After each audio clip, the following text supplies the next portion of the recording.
I didn't press it, I don't know why.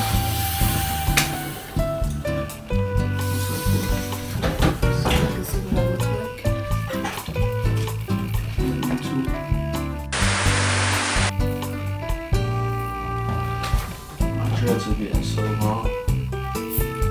Call me Ken Drippy. Ken Drippy!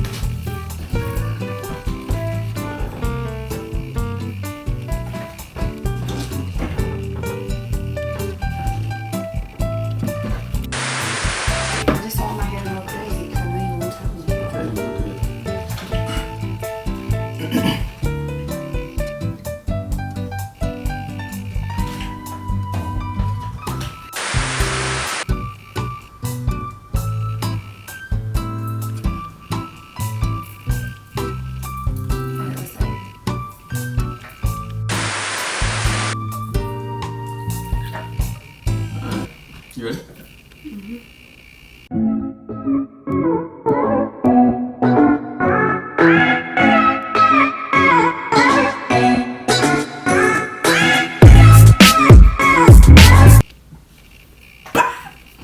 What's up, guys? We are finally back. Finally back. With another video. Nah, but for real. You know, we took a break from YouTube. You wanna explain why we took a break? So basically, you know, we took a break from YouTube just because, like, the more you begin to put videos out there, I mean, we were not even big time, so I don't know why I say that, but like the more you begin to put videos out there, more you realize like you're really putting a lot of your personal life out there, and a lot of like moments that you're still not sure if you want to just be between you and your family or if you want to share them, and like it's just really scary. So for that reason, I was like, you know, babe, maybe we should like not be recording videos right now. I just don't know how I feel about being on YouTube yet. And like a lot of people who know us like on Instagram and stuff like that know like how long it even took me to like share my kids online and stuff like that. Well, our kids online, just because I was just like really nervous. You know, the world is crazy, and I didn't want to subject ourselves to that if we didn't have to. And yeah, so I was like, you know, I don't know. And then so we stopped doing videos, and now, you know, we've talked about it and we're in a place where we're both more comfortable. So we're back, and we'd love to make like this super awesome, silly, funny video for you guys, but there's just so much going on right now that we're like, we gotta touch on this stuff first. We gotta touch on this stuff that is very important to us, because I mean, it just wouldn't be right to just make a YouTube video of us being silly and stuff like that without acknowledging everything going on. Yeah, we couldn't come back without addressing, you know, everything that's gone on. It would be disingenuous of us. So, you know, like the other day we were having a conversation, and we thought that conversation would be like an interesting one to share with you guys, just like about, you know, Josh and I are married. You know, Josh is my husband, and Josh is black. You know, he's fully black, 100%, and I'm mixed. And so I grew up in a Spanish household. So my mom's Puerto Rican, so my household was Spanish. That was my upbringing. And so being married to a black man who I'm able to learn about my other side, you know, I'm able to just understand things a little bit differently. And so with that, you know, we talked about when we encounter the police, and like what it is that I kind of was hoping of him or expecting from him or something, and how our views on that like differed and stuff, you know? Not so much differ, it's just, you know, I've been known to be outspoken at times, and that's what people know me for. You know what I mean? I'm not a person that's gonna hold my tongue when I think something is wrong. So, you know, I've had my issues with the police on numerous occasions. You know, just just the everyday injustice that every black man faces at least once in his life. You know, for me, it's happened numerous times. Like, I've been wrongfully arrested multiple times. You know, the most recent time was just last year, on one of our road trips, and my wife was actually with me, and this was probably one of the first times that she's encountered this type of extent with me. So for her, it was like one of those situations where it was, you know, it was groundbreaking. You know, she couldn't really believe what was happening, and you know, so she always voices her opinion to me, how she wants me to react, and I explained to her, you know, I would love to react that way, but at the end of the day, like. So let me say what it is, like, about how I want you, or how I was saying in that conversation, Right. that I wanted him to react in that way.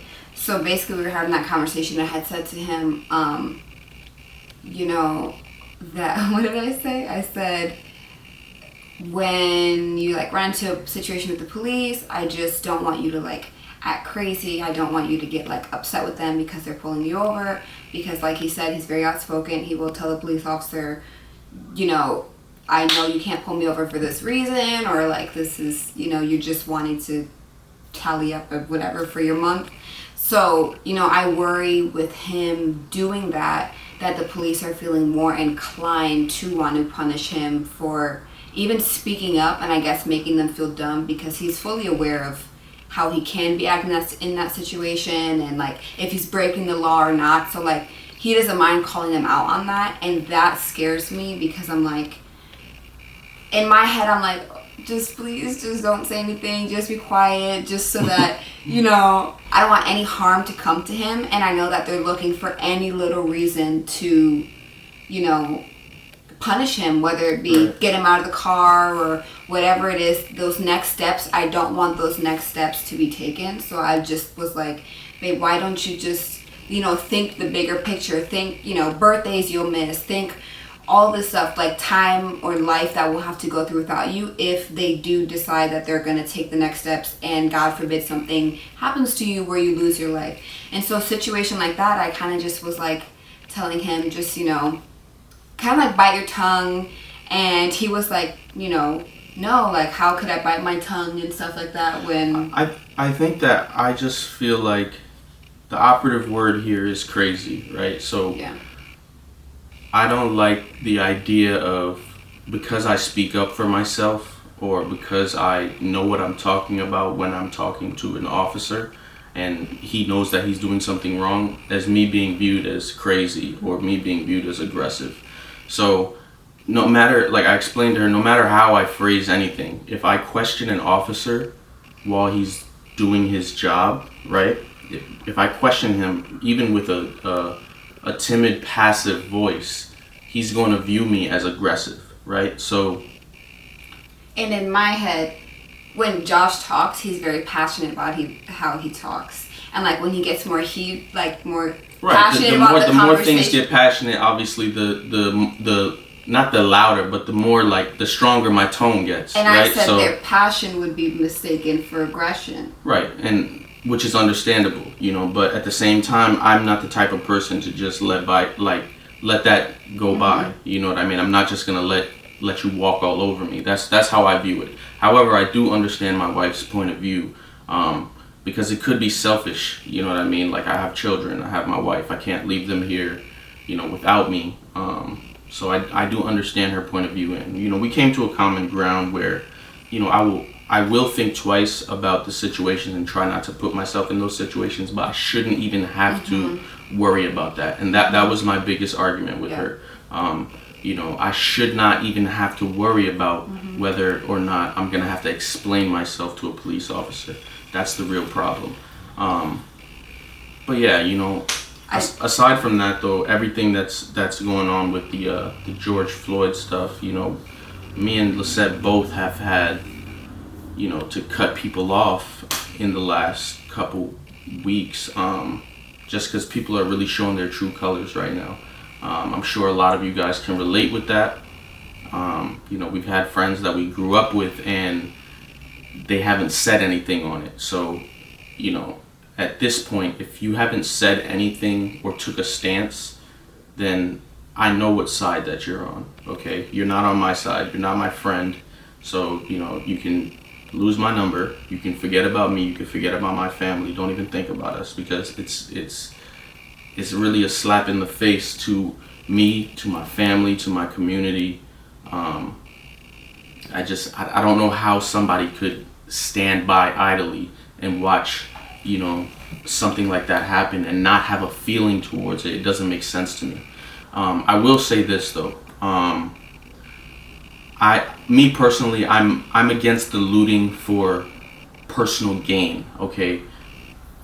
While I understand like the semantics behind people saying, you know, yeah, you know, these companies, majority of them are white-owned companies, right? Mm-hmm. So a lot of people in our community might feel like, you know, this stuff is owed to me. Really, nothing is owed to you in life, okay? God gave us life, and that's the only thing that's owed to us, okay? The only thing besides that that's owed to us is death.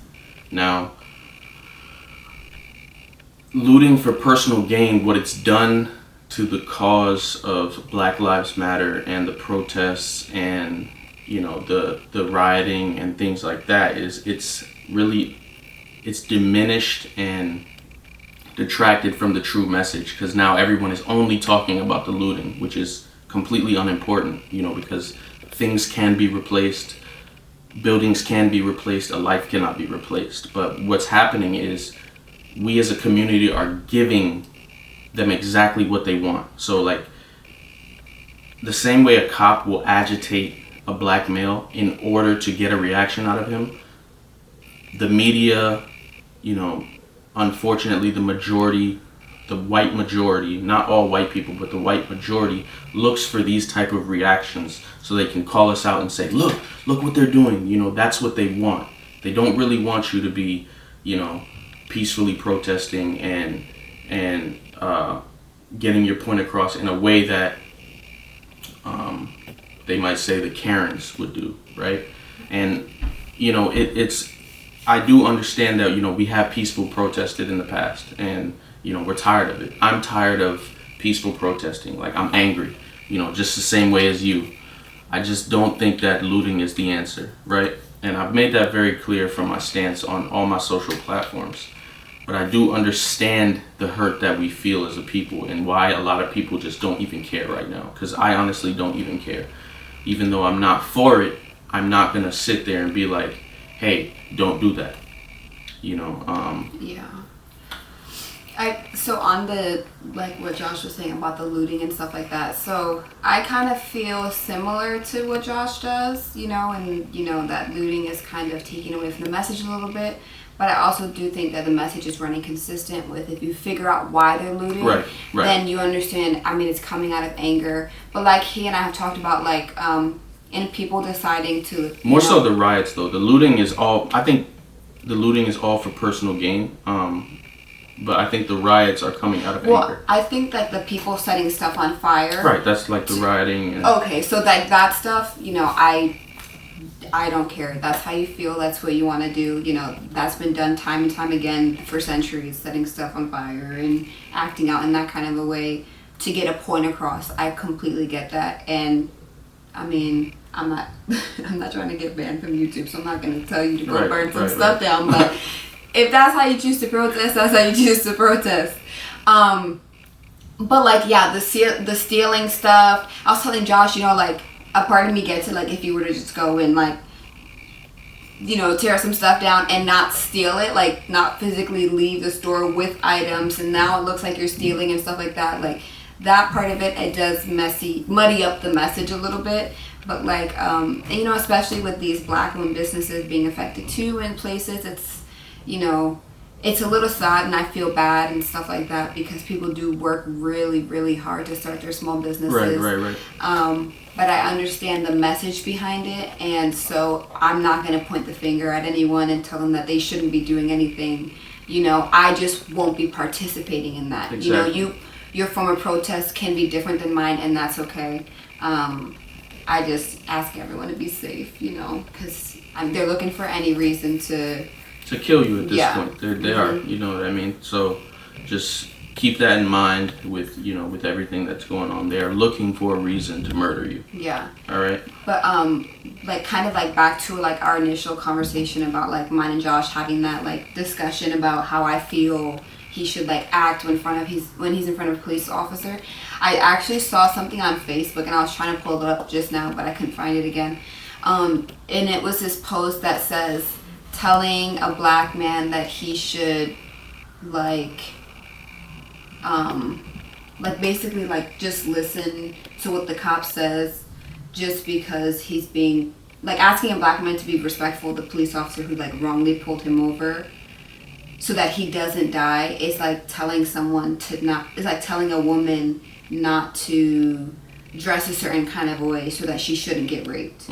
You know, and I thought of that and I was like, wow, like I kind of feel like not stupid, but I kind of feel a little bit uneducated in me telling my black man, hey, bite your lip whenever you come into contact with a police officer so that you don't die. You know, it shouldn't have to be that way. The same way for women, we shouldn't have to not dress a certain way just because we have a chance of getting raped. You know what I mean? So I saw that post and I was like, wow, that's really real post. But my wanting for him to just be calm, cool, and collected when he's with a police officer comes just from like my worry and my wanting to be like me wanting him to be okay and to not like have any harm come to him and stuff like that. So yeah, it's a learning process. Even don't worry, I'll be okay, baby. Okay. I hope so.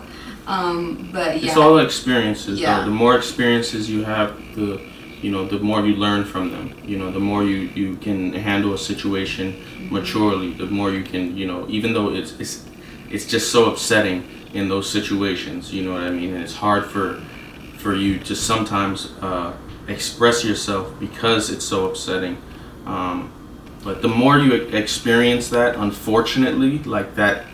We have to experience that many times. The more we experience that, the more versed you're going to be in able to handle it. So, I mean, the comments will obviously be open for this. So, like, black wives, moms. Well, I mean, yeah, but women who are married to black men, like I am too. Like, how do you feel about this situation? How do you want for him to act when he's around police? Like, is my view like completely different than yours? I'm sure you worry the same way that I do, you know what I mean? So like, you know, and Josh has done we've been in a few different altercations with police officers, and like every single time I know that he's more mindful of me being there, and like he's definitely not it's just stuff that doesn't make sense. Like, you know, when was this? Maybe a year and a half ago, right? Like, I was driving from California.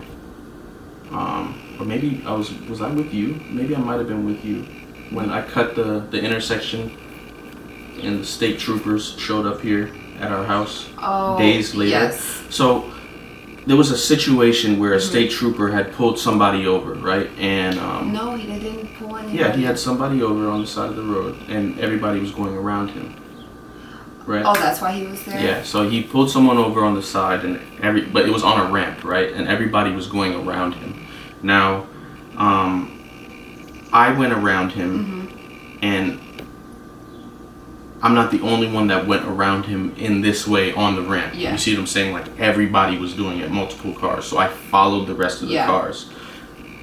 And 2 days later, we had our kids in the car. And then, so like we got on the ramp, we were going, and then we saw the car like 5 or 6 cars back. We saw the cop car finally get in line, like 5 or 6 cars back, and we saw his lights on, and we were like, was that for us? Exactly, or was that for? Right. But he never sped up to stop. Exactly. Me, okay? So when we got off the ramp, we slowed down a little bit because there's nowhere for you to pull over on a ramp. Right. So once we got off the ramp, we slowed down a little bit to pull over should he be wanting to come approach us. But we never saw him. So we're like, okay, so then we kept going. He never did. So we kept going. We come home. A couple days later, we're all in the car, and we're parked right outside of our apartment. We pulled in the driveway. Yeah, we pull in, and we're actually parking. Like, I'm reversing into Our spot. The spot, and literally, like, they jump out the car and they're screaming at me to get out the car. So I roll my window down. I'm not getting out the car, you know, just because state troopers are screaming at me because I didn't do anything wrong and I'm with my family. Why would I get out my car? So I roll the window down, I crack it a little bit, and I ask, you know, what did I do, officer? Like, this is where I live, right? And the officer goes, "Are you Joshua Norman?" And I go, "Yeah." And he goes, "Get out the car." And I say, "Sir, I'm 100% sure you probably have the wrong guy." We literally we looked at each other, and I'm like, "Nah, we this laughed. is We were like, crazy." "Oh, he has the wrong person." We don't know. I was like, "You got the wrong guy. You got Yeah. the wrong guy." And he's like, "Get out the car, get out the car."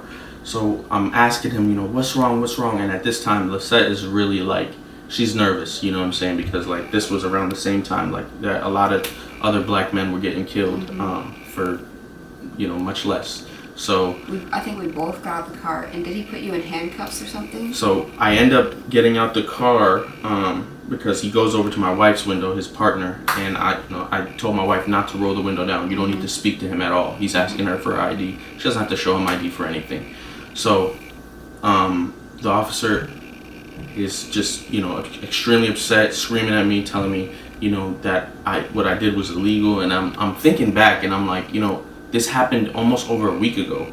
So I said, you know, is this common practice for you to show up at my house a week later? You know, it's just trucks. It's just weird. And you know, long story short, I end up beating it. You know what I mean? Like they did, you know, try to give me a citation and all that stuff, but I end up beating it.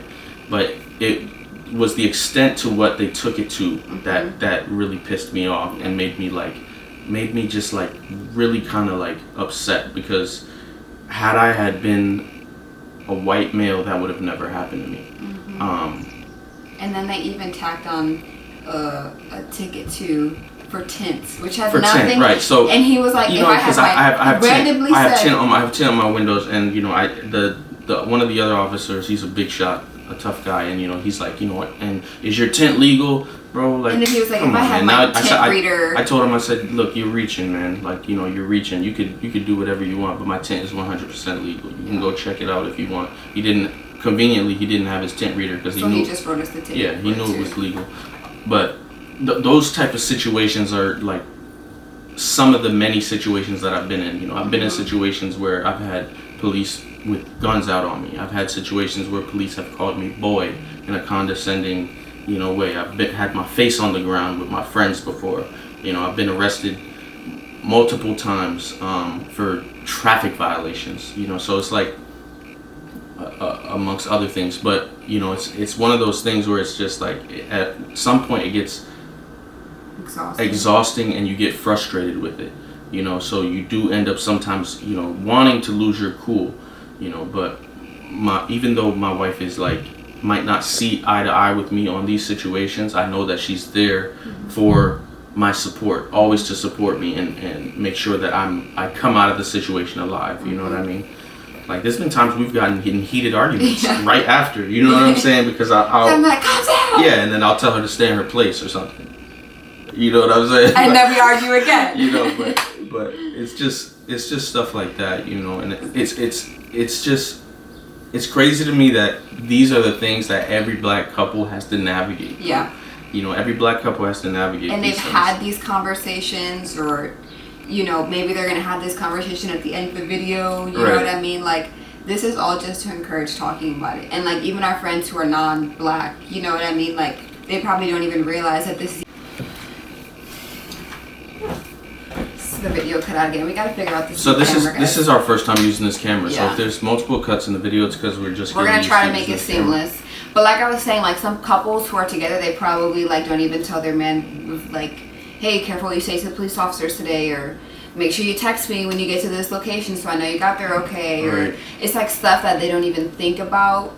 It's a constant thing that we talk about, and especially me, I'd be like, keep a level head, you know, I know you know a lot, but you know, just try to keep a level head and stuff. And that's just how I feel about it. I don't know how other black wives feel about this with their black man. You know, if you're just like, power to you, baby, you tell those white cops, you know, like, I don't know how you guys feel about it, so please share in the comments, you know, to give me some sense of like, maybe how I can, you know, navigate this better. Because like I said, I didn't grow up in a black household, even though I am black and Puerto Rican, you know, it's something that I am still learning and stuff.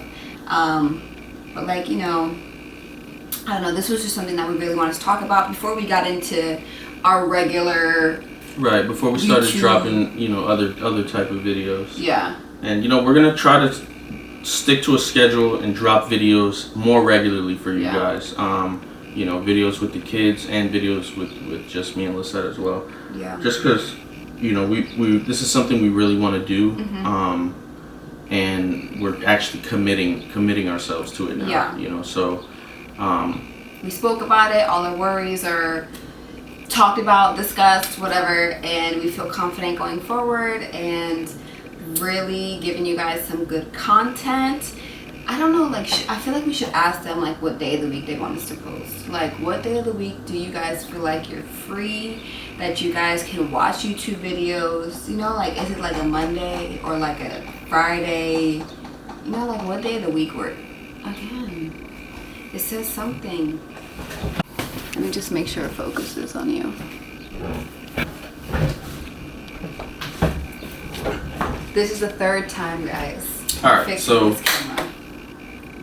You don't even have pants on. I don't need pants. They only see from the top up. They're not only see from the top up. Why would you even do that? Oh my goodness. Anyways, day of the week. We're gonna start posting. Right. We got more stuff coming. The next videos will be, I don't know what they'll be on, but we got actually some no, stuff. we do know. The next video we have an announcement to make in our next video. So, you know, it's a pretty big announcement. We haven't made the announcement anywhere on social. No, we haven't even told anybody outside of our family yet. And friends. It's a big announcement. Yeah. We're not pregnant though. That's for sure. No.